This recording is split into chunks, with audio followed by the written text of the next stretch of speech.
We are more than halfway through the 2022 regular season, and over the course of the first half of the year, some rookies made very big impacts on their teams and are already looking like slam dunk draft picks. As you can see by the title of today's video, we are going to be grading picks 17 through 32 midway through their rookie season in reverse order. Last week we did picks 1 through 16, and the link for that will be at the end of today's video. The A+ grades are truly reserved for the home runs of the class, so there will be few and far between. We are going to start with Lewis Cine of the Minnesota Vikings and end with Zion Johnson of the Los Angeles Chargers. And there are 16 picks to dive into, and without further ado, let's begin. Lewis Cine, the safety from Georgia, was the final pick of the first round for the Minnesota Vikings, and for those that may not know, Lewis suffered a season-ending injury in Week 4 against the New Orleans Saints.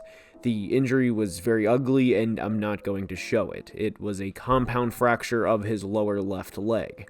The grade for Lewis is incomplete, and the only thing you could remotely say about Lewis's rookie season, aside from injury, was he played just 2 defensive snaps in the 3 games he was active, as he played quite a bit on special teams.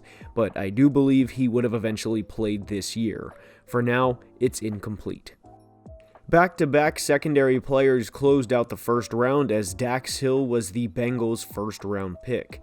With Dax, the expectations as a rookie heading into Cincinnati had to be different than other first-round players, since he already had a good safety duo in Jesse Bates and Von Bell, and this was largely a pick to replace Jesse if and when he leaves in free agency. So far, Dax has played more than 10 snaps in just 1 game, and this pick was exactly what we thought it was going to be. A developmental pick and player that will spend his rookie season developing behind Jesse Bates before he leaves in free agency.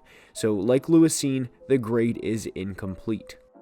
George Karlaftis of the Kansas City Chiefs is up, and this is the textbook definition of the raw stat sheet does not tell the full story. George has half a sack in 9 games played, and the initial thought would be, okay, this guy can't get to the quarterback, and the Chiefs may have drafted a bust. However, he is just 21 years old, is currently leading rookies in pressures along with Aiden Hutchinson with 28, and George is also leading not just rookies, but leading the entire NFL in batted passes at the line of scrimmage with 5. He's only 21, and the sky, no pun intended with their second-round pick, but the sky is the limit for Karlaftis. The sack numbers will go up with time, and for now it's a B, with this grade only going up. Cole Strange is up, and this was a pick everyone was surprised when this pick was announced. And credit Cole because he's played pretty well through the first half of the season, at least in pass protection.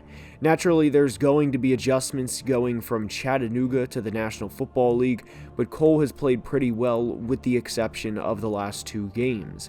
Losing David Andrews has very much impacted Cole's game, but for a pick that was touted as bad and a reach, he's proved some people wrong so far.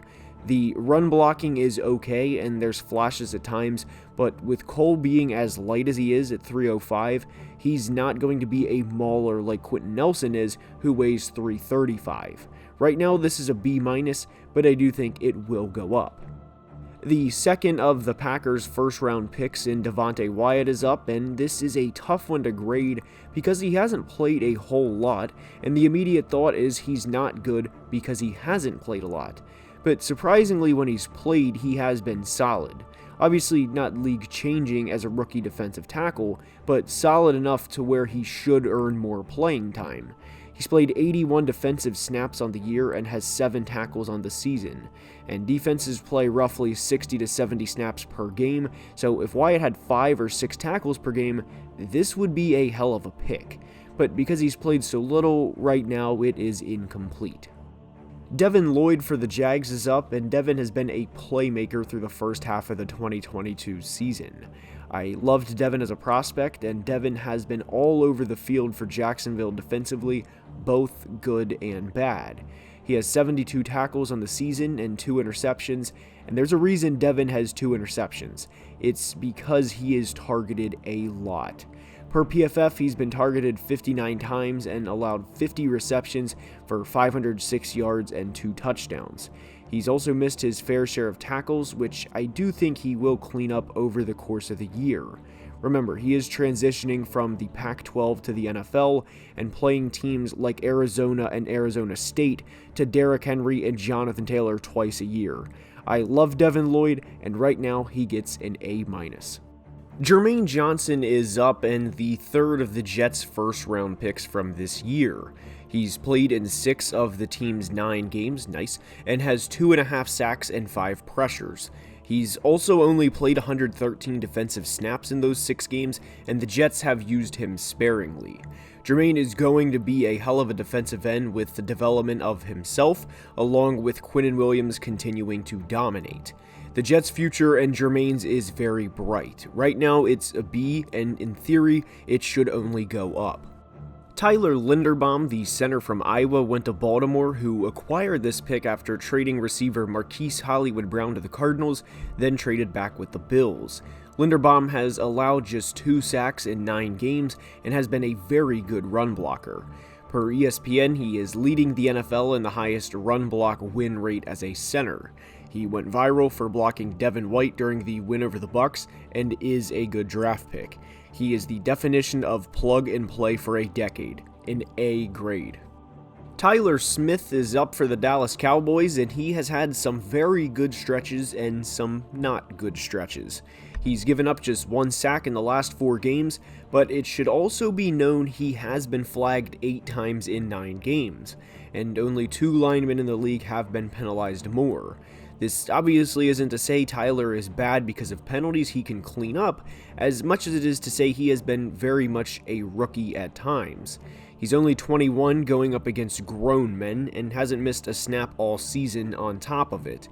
A B+ at the moment, but guys, we've been doing grading series on the channel for a little while now, and I'd be surprised if his grade drops below this, which is saying something this early in his career. A great pick for Dallas.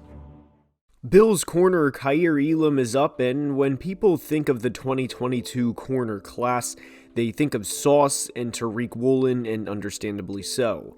Each corner is having a sensational rookie year, but Kaiir has played pretty well too, and in a corner class that was more normal, Kaiir would be getting a lot of love.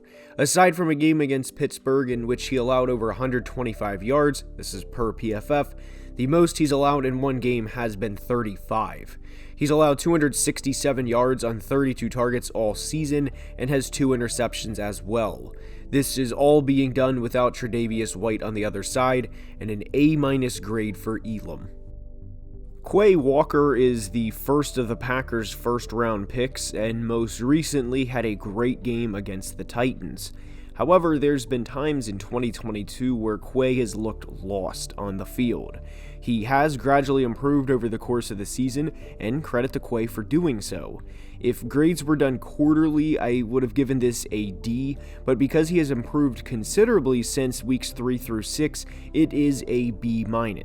He's been looking better recently, and it showed in a big way against the Titans as he finished with 12 tackles, a TFL, and a quarterback hit. Love Quay's upside in what's been a disastrous year for Green Bay. Chiefs corner Trent McDuffie is up, and he's only played 3 games to date after missing a lot of time due to a hamstring injury. It's hard to judge in 3 games, especially when he left early in one of them due to an injury, but I like what I've seen from him so far.